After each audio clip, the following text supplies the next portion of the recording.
حين ولدت أعطيتني قلبا صغيرا خاليا ملأته حبا لك حبا نقيا صافيا.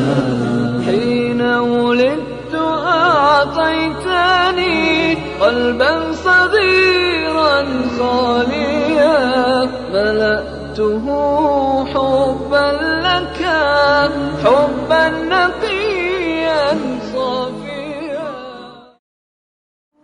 بسم الله الرحمن الرحیم. سلام الله علیکم. علیکم السلام و رحمت الله و برکاته. بفرمایید برادر گرامی. خوبی برادرم؟ متشکرم. الحمدلله. سلامت باشید. میخواستم با موضوعیت ارتداد صحابه و قصد فدک اگه مرحمت بفرمایید صحبت کنم. بفرمایید، در خدمت شما هستیم، با جان و دل میشنویم برادر عزیز. خیلی ممنونم، سپاسگزارم. بسم الله الرحمن الرحیم. دوستان، القاء تفکر ارتداد صحابه رضی الله عنهم از دیرباز در گوشمان زمزمه میشد تا از لابلای آن ثابت کردن خیلی تهمت‌ها امکان پذیر باشد. یعنی اول باید برگشت یاران رسول مکرم از دین آنقدر تکرار شود تا کم کم مردم واقعا بپذیرند که صحابه مکرم رضی الله عنهم از اسلام برگشتند. و این به عنوان یک اصل در مذهب تشیع جا افتاده. اگر به ذهن شما بعد از رحلت پیامبر مکرم تمام صحابه الا 3 نفر همگی مرتد شدند، پس این 1.5 میلیارد مسلمان نوادگان کی هستند؟ وانگهی اگر معلمی از بین 30 تا دانش آموز 25 نفر مردودی داشته باشد، چه جوابی برای مدیر دارد؟ و آیا این نتیجه کارنامه عملی معلم را زیر سوال نمیبرد؟ دوستان، دروغ هر چقدر بیشتر تکرار شود مردم آن را آسانتر میپذیرند. لذا آغاز حرفهای بیهوده و بی اساس شروع شد، من جمله این که صحابه مرتد شدند، خلافت را غصب کردند، ائمه را مسموم کردند، پهلوی فاطمه را شکستند، فدک را غصب کردند و از لابلای این خزعبلات میخواهند بگویند اهل سنت این کارها را کرده اند. نگاهی به این شخصیت‌های متهم از نظر شیعیان خواهیم افکند و شنونده عزیز خودش قضاوت می‌کند. ابوبکر صدیق، شیخ و زعیم قبیله بنی تیم که بیش از 500 نفر را زیر پرچم و تحت لوای خود دارد و ایشان بزرگ خاندان این مجموعه می باشد. اگر ثروت ایشان نبود هجرت به حبشه اصلا میسر نمی‌شد، چرا که عبور از آن صحرای طاقت فرسا بدون خرج و آذوقه خارج از توان انسان بود. و نیز خرید بردگانی که به دین پیامبر ایمان می آوردند و توسط صاحبان خود شکنجه می شدند، آن هم با قیمت چند برابر توسط ابوبکر صدیق انجام می گرفت. و این یار غار نبی مکرم آنها را در راه الله متعال و همیاری دین دوستش آزاد می کرد. پس ایشان نیازی به ثروت و پول نداشت، چرا که دارای تمکین مالی بودند و ایشان نمیتواند به فدک چشم داشته باشد و ایشان با عقل و درایت بسیار بودند. پس صبر میکرد و اگر قرار است فدک به ارث برسد، خواه ناخواه سهمی از این ارث نصیب دخترش عایشه رضی الله عنها که همسر پیامبر بودند میشد و این حق طبیعی را هیچ کس نمیتواند سلب کند. عمر بن الخطاب رضی الله عنه، ایشان به عنوان شخصی که از طرف رسول مکرم به فاروق یعنی جدا کننده حق از باطل ملقب شدند، هیچگاه نمیتواند حق فاطمه را غصب کند. وانگهی دخترش حفصه رضی الله عنها نیز همسر پیامبر بود و این سهم الارث هم شامل حال دخترش میشد. عثمان بن عفان، ایشان از برجوازی قریش بودند، یعنی از اعیان و اشراف بودند و فدک در مقابل دارایی و شوکت ایشان چیزی بیش نیست. پس طمع عثمان رضی الله عنه نسبت به فدک را از مخیله خود 100% پاک کنید. عبدالرحمن بن عوف، ایشان در غزوه تبوک که مسلمانان از ناحیه خرج و مخارج در تنگنا بودند، بسیار به پیامبر مکرم کمک کرد و حتی بعد از وفاتش سهم هر زن از 4 زن ایشان به قولی 8 یا 4000 نخود طلا شد. پس این فرد متمکن و مالدار را به قصد فدک متهم کنید حماقت و بلاهتی بیش نیست. و هزاران شاگرد مکتب رسول الله که قلم از تألیفش عاجز است لذا این شاگردان مکتب رسول الله نیازی نداشتند که بخواهند حق دختر معلم خود را غصب کنند. وانگهی اگر فدک قرار است به فاطمه رضی الله عنها به ارث برسد، پس سهم زوجات مکرمه رسول الله از این میراث چه می شود؟ و آیا پیامبر مکرم علیه بالله عادل نیست که به دختری سهم بدهد و دیگر خانواده اش را محروم کند؟ تازه خود پیامبر به ضرس قاطع فرموده اند و این فرموده ایشان متواتر است که نحن لا نورث، یعنی ما چیزی به ارث نمیگذاریم و هر آنچه هست به مستمندان و فقرا توزیع خواهد شد. و اگر فدک هبه یا هدیه باشد، باز هم عدالت پیامبر مکرم علیه بالله زیر سوال می رود. چگونه پدری عادل و منصف که دارای خلق و خوی مثال زدنی باشد که به قول قرآن انک لعلی خلق عظیم، پس این خلق و خوی سرشار از عظمت دل دخترش را خوشحال می کند و دیگر مجموعه خانوادگی را می رنجاند و پیامبر علیه بالله نمی داند که حتی باید بوسه و نوازش و تکریم خانوادگی را منصفانه تقسیم کند. اصرار و پافشاری شما بر میراث فاطمه رضی الله عنها برای چیست؟ هم فدک و هم سهم بنی قریظه و هم سهم خیبر را پیامبر برای کسی ارث نگذاشت، کما اینکه گفته شد طبق حدیث صحیح که پیامبر فرمودند نحن معاشر الانبیاء لا نورث، یعنی ما پیامبران چیزی به ارث نمیگذاریم.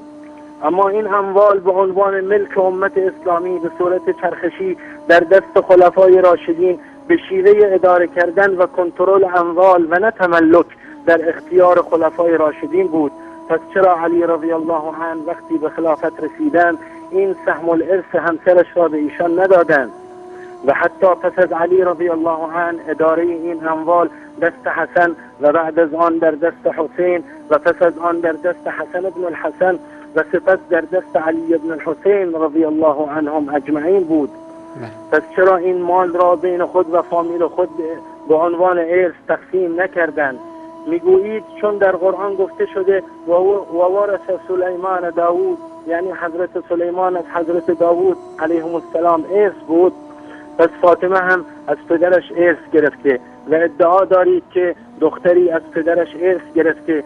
کجای این عمل شما اهل سنت را ناراحت می کند؟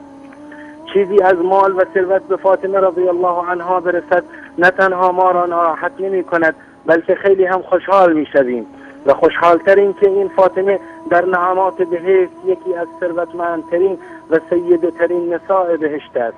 اما این دلیل نمی شود آیات قرآن را طبق هواهای نفسانی و شیطانی خود تفسیر کنید.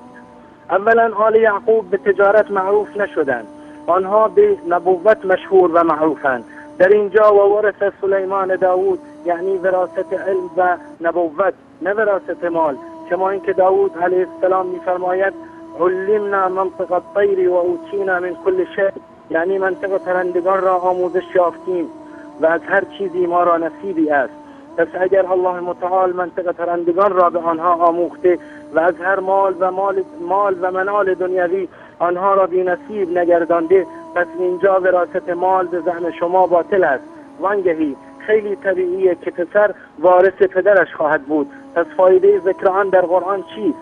تازه مگر یادتان رفته که در واپسین لحظات عمر مبارک رسول الله پیامبر عظیم الشأن به فاطمه دو موضوع را عنوان نمود که در یکی گریه کردند و در خبر دوم خندیدند.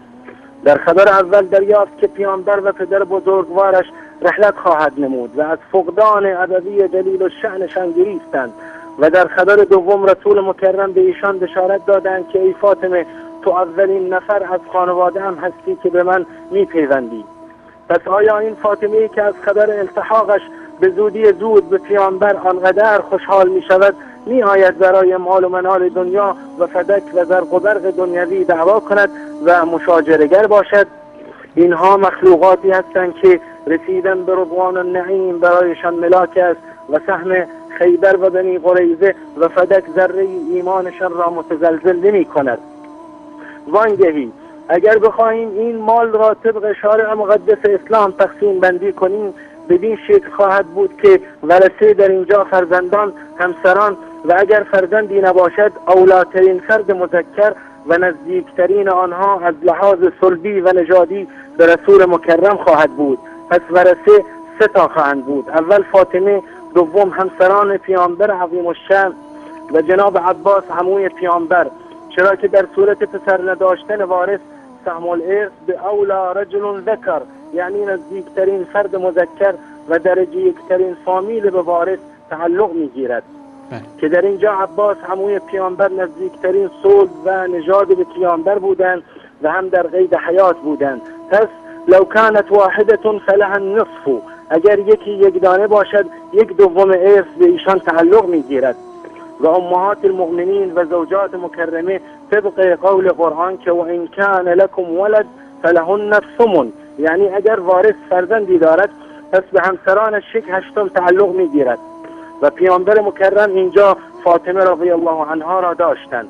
پس امهات المؤمنین عایشه، حفصه، جویریه، میمونه و ام حبیبه و بقیه رضی الله عنهن 1/8 بهشان تعلق میگیرد و عم پیامبر جناب عباس تحصیبا و از لحاظ نژاد نزدیک به پیامبر بقیه به ایشان تعلق میگیرد. ای کاش با یک تخته وایت بورد میشد برایتان این قضایا را توضیح داد و یا امنیت جانی بود که به صورت تصویری این سهم الارث را برایتان موشکافی کرد و شما شیعیان عزیز را از خواب غفلتی که خود بدان سالها گرفتار بودیم را بیدار میکرد. آخر شما چرا از عقلی که به سبب آن به شما کرامات انسانی داده شده مدد نمیگیرید و هر آنچه آخوندها به شما غالب میکنند کورکورانه میپذیرید؟